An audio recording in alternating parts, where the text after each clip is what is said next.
Seigarren urtez Alpe frantsesetako Chamonix herriak Nissan Outdoor jokoak hartu ditu. Hemengo protagonistak atletak dira bai, baina baita filmazio taldeak ere.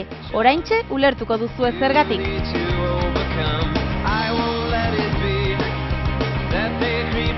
Guztira 5 talde dira, baina partaideak ezoikoak kirol lasterketa batean. Taldeak kirolariez gain kameralariak, editoriak eta pelikula bat egiteko behar diren langile guztiek osatzen dute. Eta denek batera 5 minutuko filma egin behar dute. Eskalada, parapentea, mendiko bizikleta eta base jauzia sartuta.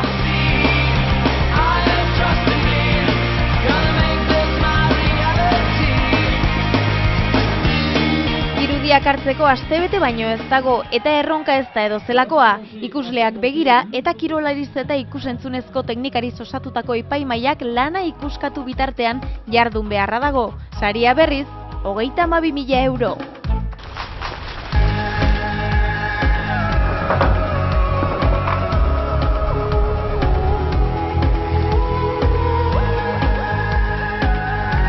Ikusten duzuen ez aurten ere oso maila handia egon da.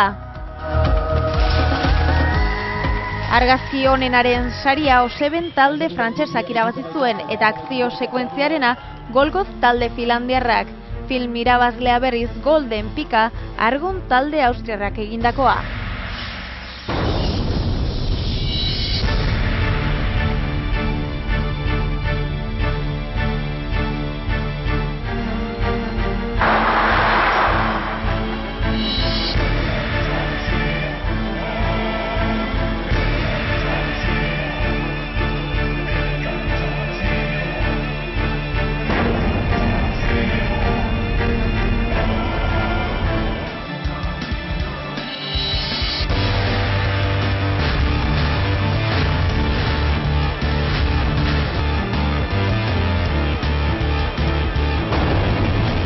Gaur film guztien aurrerapentxo bat aurkeztu dizuegu, baina datozen extrem ataletan 5 erakutsiko dizkizuegu, eta nola ez, taldekideak hobeto ezagutuko ditugu.